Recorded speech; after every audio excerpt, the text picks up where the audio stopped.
আসসালামু আলাইকুম। Asiatic expert চ্যানেলের পক্ষ থেকে আপনাদেরকে জানিয়ে স্বাগতম। আজকে আমি আপনাদের মাঝে গুরুত্বপূর্ণ একটি ভিডিও নিয়ে হাজির হয়েছি। এই ভিডিওটির মাধ্যমে আপনারা শিখতে পারবেন কিভাবে আপনারা আপনাদের গুরুত্বপূর্ণ এসএমএস, কন্ট্যাক্ট নাম্বার পিডিএফ আকারে ব্যাকআপ করে রাখবেন, যে কোনো মেমোরি কার্ড অথবা গুগল ড্রাইভ বলেন বা আপনার পেন ড্রাইভে। এর সুবিধা হচ্ছে আপনার ফোনটি যখন কোনো কারণে নষ্ট হয়ে যায় অথবা আপনার ফোনটির সমস্যা দেখা দেয়, যার কারণে আপনার ফ্যাক্টরি রিসেট দিতে হয়, এই রিসেট দেওয়ার কারণে আপনার ফোনের যে এসএমএসগুলো রয়েছে, কন্ট্যাক্ট নাম্বারগুলো রয়েছে, এগুলো আর থাকে না। তো আজকের এই ভিডিওটির মাধ্যমে আপনাদেরকে দেখানোর চেষ্টা করব কিভাবে আপনারা পিডিএফ আকারে ব্যাকআপ করে রাখবেন এবং পরবর্তীতে আপনার ফোন যদি নষ্ট হয়ে যায়, পরবর্তীতে এগুলো আপনারা আবার ব্যবহার করতে পারবেন। তাহলে চলুন আমরা ভিডিওটি শুরু করি।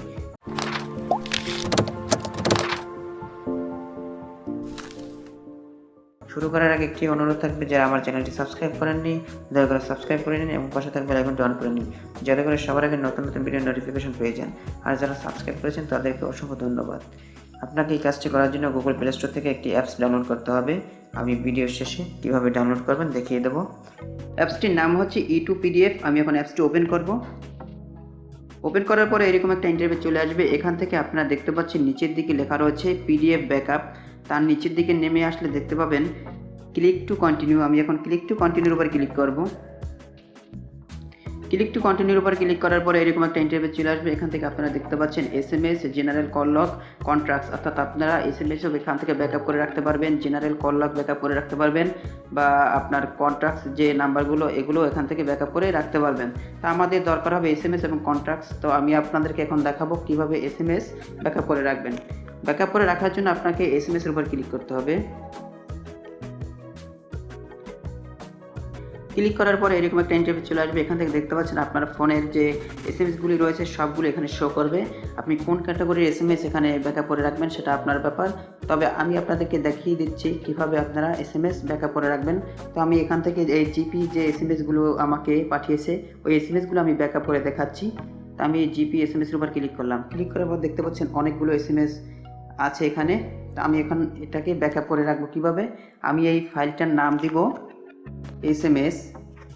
তারপরে কি করব, জাস্ট এখানে আমি এক্সপোর্ট টু পিডিএফ এখানে ক্লিক করব। ক্লিক করার পরে দেখতে পাচ্ছেন একদম পারফেক্টলিভাবে হয়ে গেছে পিডিএফ ফাইল। এখানে দেখতে পাচ্ছেন একদম খুব সুন্দরভাবে এখানে পিডিএফ ফাইলটি ক্রিয়েট হয়েছে। দেখতে পাচ্ছেন সিরিয়াল বাই সিরিয়াল আমার এই এসএমএসগুলো এখানে পিডিএফ ফাইল হিসাবে ক্রিয়েট হয়েছে। এইভাবে আপনারাও ক্রিয়েট করতে পারবেন। এখানে আরেকটা জিনিস দেখতে পাচ্ছেন, এখানে ডান পাশের উপরের দিকে দেখতে পাচ্ছেন কর্নারে রয়েছে শেয়ার। এখান থেকে আপনারা এই ফাইলটি শেয়ার করতে পারবেন বিভিন্ন সোশ্যাল মিডিয়া সাইটে, হোয়াটসঅ্যাপ বা গুগল ড্রাইভে আপনারা এখানে শেয়ার করে রেখে দিতে পারবেন। এখন আপনি কন্ট্রাক্টস নাম্বার কিভাবে ব্যাকআপ করে রাখবেন সেটা আমি দেখিয়ে দিচ্ছি। আপনারা ব্যাগে চলে যাবেন, তারপরে কন্ট্রাক্টসের উপরে ক্লিক করবেন। ক্লিক করার পরে এরকম একটা ইন্টারফেস চলে আসবে। আগে যেভাবে আমি এসএমএস আপনাদেরকে ব্যাকআপ করে দেখিয়েছি এটাও সেম প্রসেস। এখন আমি এখানে নাম লিখব, অর্থাৎ ফাইল নেমটি লিখব। মনে করেন এখানে মাই অল নাম্বার, এই নামে আমি এই ফাইলটি ক্রিয়েট করব।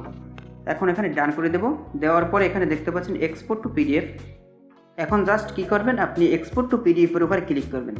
ক্লিক করার পরে দেখতে পাচ্ছেন একদম পারফেক্টলিভাবে আমার নাম্বারগুলো এখানে ক্রিয়েট হয়ে গেছে, অর্থাৎ এখানে পিডিএফ ফাইল আকারে ক্রিয়েট হয়ে গেছে। আপনারাও এখান থেকে এইভাবে আপনাদের নাম্বারগুলো সংগ্রহ করে অন্য জায়গায় রেখে দিতে পারবেন। এখন আমি দেখাবো আপনারা কিভাবে এই অ্যাপসটি ডাউনলোড করবেন। অ্যাপসটি ডাউনলোড করার জন্য প্লে স্টোরে যেতে হবে। আমি প্লে স্টোরে চলে গেলাম। এখান থেকে আপনাকে সার্চ বারে লিখতে হবে E2PDF। E2PDF লেখার সাথে সাথে অ্যাপসটি এরকম শো করবে। আপনারা এখান থেকে ইনস্টল করে নেবেন। আমার আগে থেকে ইনস্টল করা আছে, যার কারণে ওপেন দেখাচ্ছে। এইভাবেই আপনারা আপনাদের পার্সোনাল এসএমএস এবং ফোন নাম্বারগুলো আগে থেকেই সংরক্ষণ করে রাখবেন এই অ্যাপসটির মাধ্যমে। আশা করি ভিডিওটি ভালো লেগেছে। ভিডিওটি ভালো লেগে থাকলে অবশ্যই লাইক, কমেন্ট, শেয়ার করবেন। আজকের মতো তাহলে আসি। আসসালামু আলাইকুম।